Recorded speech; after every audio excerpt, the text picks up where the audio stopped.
ओम शांति। आइए सुनते हैं प्यारे बाप दादा के 11 मार्च 2023 के साकार मधुर महावाक्य।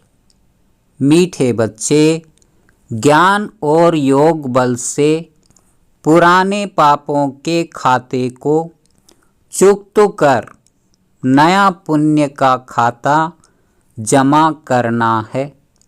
योग बल से एवर हेल्दी वेल्दी बनना है। प्रश्न: संगम युग की विशेषताएं कौन सी हैं जो सारे कल्प में नहीं हो सकती है? उत्तर: संगम युग पर ही 5000 वर्ष के बाद आत्मा और परमात्मा का प्यारा मंगल मिलन होता है। यही समय है बाप से बच्चों के मिलने और वसा लेने का। बाप सभी आत्माओं के लिए इस समय ज्ञान देते हैं, सबका लिबरेटर बनते हैं। संगम युग पर ही देवी देवता धर्म की सैपलिंग लगती है। जो दूसरे धर्म में कन्वर्ट हो गए हैं वह निकल आते हैं। सभी अपना अपना पुराना हिसाब किताब चुकता कर वापस जाते हैं। ऐसी विशेषताएं और किसी युग की नहीं है। ओम शांति। परम पिता शिव नाम जरूर लेना है। परमात्मा अथवा खुदा गॉड तो बहुत ही कह देते हैं, परंतु फादर का नाम जरूर चाहिए। फादर का नाम है ही शिव, निराकार है ना। आत्माएं भी वास्तव में निराकार हैं, यहाँ आकर साकार बनती हैं। कहा जाता है परम पिता परमात्मा वहाँ से बच्चों को अथवा प्रिसेप्टर को भेज देते हैं पाठ बजाने। अब गॉड फादर जब कहते हैं तो मनुष्य की बुद्धि में लौकिक बाप नहीं आएगा। वह तो अपने बच्चों का फादर है, परंतु हे परम पिता कहने से बुद्धि ऊपर चली जाती है। आत्मा ही याद करती है। जिस्मानी फादर को भी आत्मा ही याद करती है जो जिस्म देते हैं। फिर आत्माओं का जो असली बाप है उनको भी याद करेंगे ना, परंतु वह कौन है? कौन उनको फादर कह बुलाते हैं? क्यों उनसे रहम मांगते हैं? वह सबका बाप है, यह तो सब जानते हैं। लेकिन अगर सब बाप ही बाप हैं तो फिर यह पुकार सिद्ध नहीं होती है। कहते हैं परमात्मा ने ही सब कुछ दिया है, यह बच्चा भी परमात्मा ने दिया है, तो गॉड को जरूर याद करते हैं, पुकारते हैं आकर के हमको पावन बनाओ, लिबरेट करो इन दुखों से। तो जरूर कहाँ तो ले जाएंगे ना। सभी को लिबरेट कर शांति धाम व सुख धाम में ले जाते हैं। कल्प कल्प कल्प के संगम युग पर ही आते हैं, ऐसे नहीं बीच में आते हैं। सबको ले जाने तब आएंगे जब नाटक पूरा होना है। बाप कहते हैं मैं एक ही बार आता हूँ, मुझे कोई घड़ी घड़ी आना नहीं पड़ता है। मैं एक बार आता हूँ जब सब तमो प्रधान बन पड़ते हैं, क्योंकि 84 जन्म तो जरूर पूरे करने हैं। अगर पहले आऊँ तो 84 का चक्र पूरा हो न सके। चक्र का पूरा अंत आना चाहिए ना। जब आना होता है तब फिर बच्चों का आकर पहले पहले बाप बनता हूँ, फिर टीचर सतगुरु भी बनता हूँ। बाप जन्म देते हैं, टीचर शरीर निर्वाह अर्थ शिक्षा देते हैं और गुरु किया जाता है सद्गति के लिए।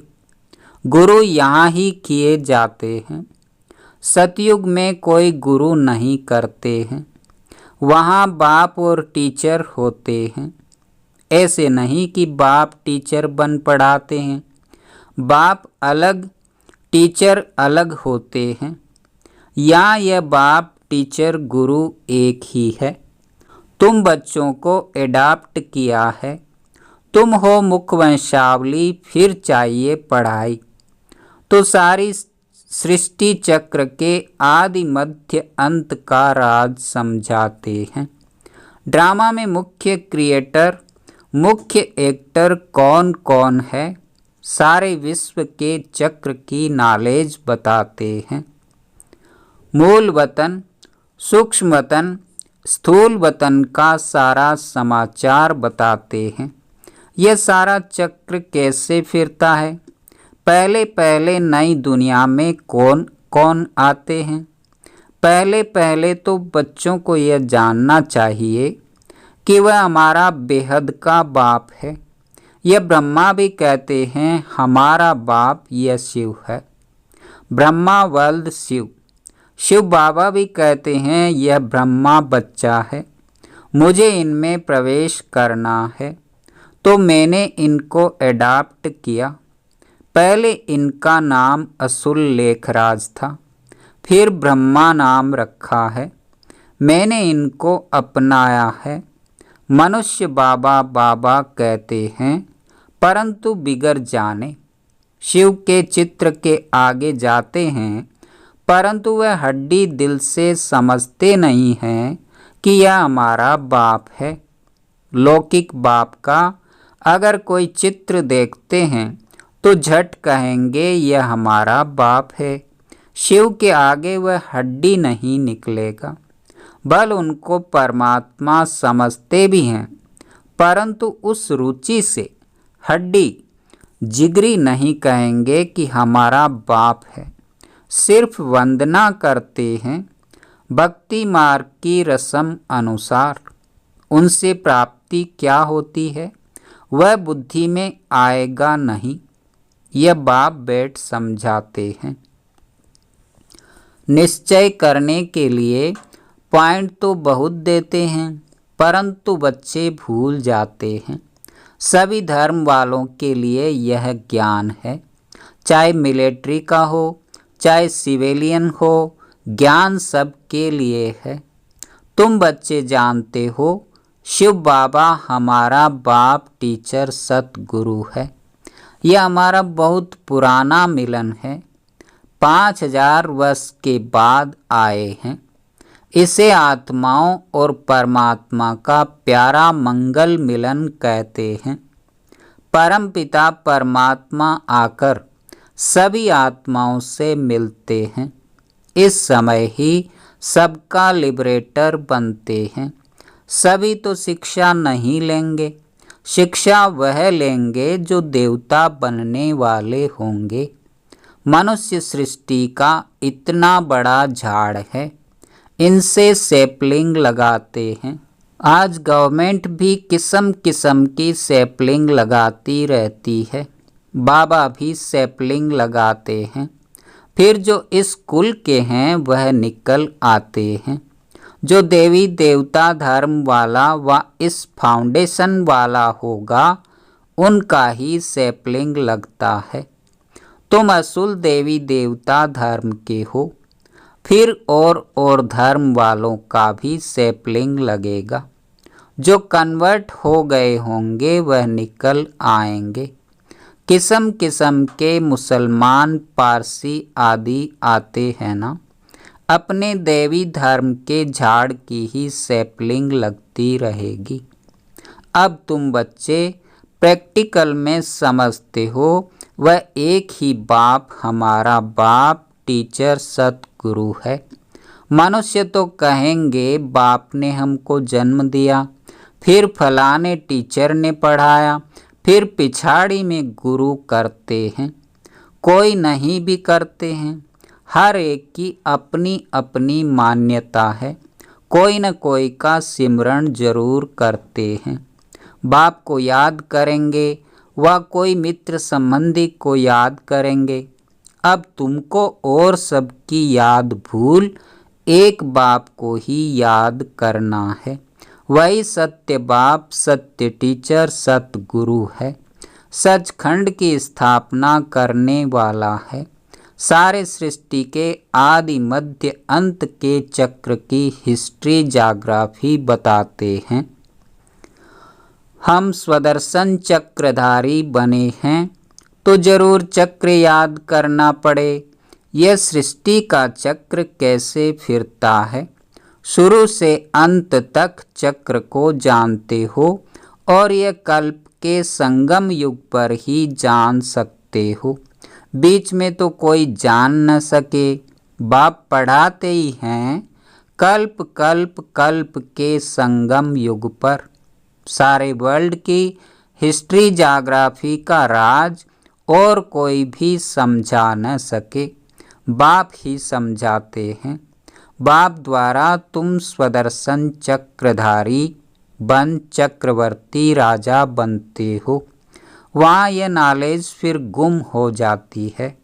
नाटक पूरा हुआ, फिर आत्मा के अंदर जो पाठ है राजाई का वह शुरू होगा। इस समय तुम्हारा पाठ है सीखने का।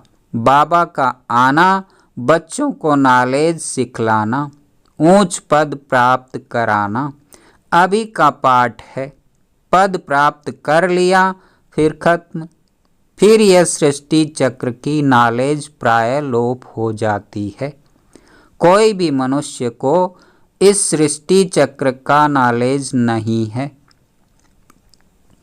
सन्यासी तो चक्र को मानते ही नहीं।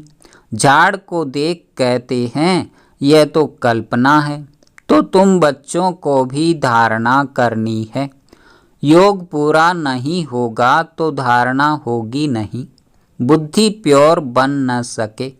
कहते हैं ना, शेरनी का दूध सोने के बर्तन में ही ठहर सकता है। तो यह भी ज्ञान अमृत बच्चों को मिलता है। बर्तन लोहे से बदलकर सोने का होगा तब ही धारणा होगी। इसमें अच्छा पुरुषार्थ किया जाता है। बहुत सहज है। वर्ल्ड की हिस्ट्री जाग्राफी को जानना है। सतयुग में कौन राज्य करते थे, कितना समय किया, घराना होता है ना, तो उसको कहेंगे डीटी डिनास्टी ने 1250 वर्ष राज्य किया। क्या लड़ाई से राज्य लिया? नहीं, अभी के पुरुषार्थ की प्रारब्ध पाई है। यह सारा चक्र तुम किसको भी समझाओ तो बहुत खुश होंगे। भल मिलिट्री के हो, दिल्ली में आते थे ना, उन्हों को भी बाबा समझाते थे ना कि तुमने सुना है जब गीता सुनाई जाती है तो उसमें भगवानुवाच है, जो युद्ध के मैदान में मरेंगे वह मुझे प्राप्त करेंगे, स्वर्गवासी होंगे। परंतु ऐसे नहीं कि सिर्फ गीता पढ़ते व सुनते हैं तो स्वर्ग में चले जाते हैं। तुमको अगर स्वर्गवासी बनना है, बाप से वर्षा लेना है, तो बाप को याद करो, श्रीमत पर चलो। यह ज्ञान अभी ही मिलता है क्योंकि अभी स्वर्ग के द्वार खुलते हैं। यह ज्ञान अभी के लिए ही है। शिव बाबा को याद करने की प्रैक्टिस करनी है। अभी बेहद का बाप समझाते हैं मुझे याद करो।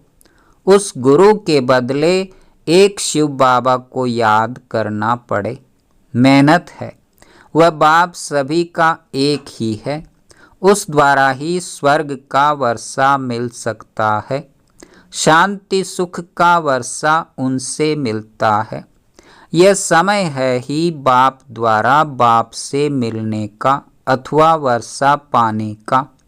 सतयुग में था ही एक धर्म, तो अनेक धर्म विनाश और एक धर्म की स्थापना का काम परम पिता परमात्मा का ही है। दूसरा कोई कर न सके। जो बाप द्वारा पढ़ते हैं, राजयोग सीखते हैं, वह स्वर्ग में चले जाते हैं। तुम जानते हो अब कलयुग का अंत है। महाभारी लड़ाई भी सामने खड़ी है। जो पढ़ेंगे वही पद पाएंगे। बाकी सब हिसाब किताब चुकतू कर वापस चले जाने वाले हैं। तुमको अभी प्रैक्टिकल में अपने पापों का खाता चुकतू कर और पुण्य का खाता जमा करना है। जितना जितना ज्ञान और योग में रहेंगे तो पुराना खाता भस्म हो नया जमा होता जाएगा। योग बल से तुम्हारी आयु बढ़ेगी। तुम एवर हेल्दी वेल्दी बनते जाएंगे। ज्ञान और योग से दोनों मिलते हैं। यह तुम्हारे लिए हॉस्पिटल भी है तो कॉलेज भी है। वास्तव में सच्ची सच्ची यूनिवर्सिटी यह है। गवर्नमेंट की जो यूनिवर्सिटी है उनको यूनिवर्सिटी नहीं कहेंगे। यूनिवर्स तो सारे विश्व को कहा जाता है। उसमें विश्व की नॉलेज कोई है नहीं। वह सब है हद की। कितनी हदें डाल दी है। यूनिवर्सिटी को हिंदी में कहा जाता है विश्वविद्यालय। सारे विश्व से कोई भी आकर पढ़े। उस यूनिवर्सिटी में तो ऐसा हो न सके। यहाँ कोई भी आकर पढ़ सकते हैं। विश्व का रचयिता ही यह विश्वविद्यालय स्थापन करते हैं। हम लिखते भी ऐसे हैं। अब विश्वविद्यालय या यूनिवर्सिटी में फ़र्क क्या है? वह हिंदी व अंग्रेजी अक्षर है। यह विश्व के रचयिता ने विश्वविद्यालय रचा है। जहाँ बाप मनुष्य को देवता राजाओं का राजा बनाते हैं, लिबरेट करते हैं। श्रीमत तो मिलती है परंतु आसुरी मत वाले श्रीमत को भी मानते नहीं। यहाँ इस श्रीमत से कितना श्रेष्ठ बनते हैं। अपने तन मन धन से भारत को स्वर्ग बना रहे हैं। और है सारा गुप्त। बाबा भी गुप्त आते हैं। श्री कृष्ण तो गुप्त हो न सके परंतु बाप को न जानने के कारण श्री कृष्ण का नाम गीता में डाल दिया है। और फिर कृष्ण की डांस दिखाई है। वह तो प्रिंस प्रिंसेज आपस में करते होंगे। वहाँ प्रजा थोड़े ही जा सकती है। बाप समझाते तो बहुत हैं। कहते हैं ज्ञान धन लेकर फिर दान करते जाओ। बड़ी ऊंच पढ़ाई है और पढ़ना भी ऐसे साधारण है। कुर्सी पर तो आसन लगा न सके। यह टांग टांग पर चढ़ाकर बैठना यह राजाई बैठक ठीक है। यूं तो तुम कैसे भी बैठो। सतयुग में तो गोल्डन स्पून इन माउथ है। बच्चों ने साक्षात्कार भी किए हैं। कैसे विमानों में सोना भरकर आते हैं। महल आदि बहुत जल्दी सब कुछ बन जाता है। अब भी बाबा के देखते देखते बिजली मोटर आदि क्या क्या बन गए हैं। आगे अनाज कितना सस्ता था तो सतयुग में कितना सस्ता होगा। यहाँ सोने के सिक्के की कीमत 100 रुपया है तो वहाँ 1 पैसा होगी। तो कितना फर्क है। तो तुमको एक जन्म की पढ़ाई से 21 जन्मों की राजाई मिलती है। और क्या चाहिए। बाबा युक्तियाँ बताते रहते हैं। बच्ची अगर ज्ञान नहीं लेती है तो उनको शादी करानी पड़े। बच्चा अगर ज्ञान न लेवे तो कहेंगे जाकर अपना कमाओ और शादी करो। बाबा राय तो हर बात की देते हैं। शादी पर जाना है तो सिर्फ फल लेकर शिव बाबा को याद कर खाएंगे तो वह पवित्र बन जाएगा। अच्छा, बाप दादा का मीठे मीठे सिकिलधे ब्राह्मण कुलभूषण स्वदर्शन चक्रधारी नूरे रत्नों प्रति याद प्यार और गुड मॉर्निंग। रूहानी बाप की रूहानी बच्चों को नमस्ते। धारणा के लिए मुख्य सार। पहला नंबर, बाप से जो ज्ञान धन लिया है उसका दान करना है। गुप्त रीति से पढ़ाई पढ़कर 21 जन्मों की राजाई लेनी है। दूसरा, और सबकी याद भुलाकर एक बाप को सत्य बाप, सत्य टीचर और सतगुरु के रूप से याद करना है। वरदान: रूहानी नशे द्वारा दुख अशांति के नाम निशान को समाप्त करने वाले सर्व प्राप्ति स्वरूप भव। रूहानी नशे में रहना अर्थात चलते फिरते आत्मा को देखना व आत्म अभिमानी रहना। इस नशे में रहने से सर्व प्राप्तियों का अनुभव होता है। प्राप्ति स्वरूप रूहानी नशे में रहने वाली आत्मा के सब दुख दूर हो जाते हैं। दुख अशांति का नाम निशान भी नहीं रहता, क्योंकि दुख और अशांति की उत्पत्ति अपवित्रता से होती है। जहाँ अपवित्रता नहीं वहाँ दुख अशांति कहाँ से आई। जो पावन आत्माएं हैं उनके पास सुख और शांति स्वतः ही है। स्लोगन: जो सदा एक की लगन में मगन है वही निर्विघ्न है। ओम शांति, ओम शांति।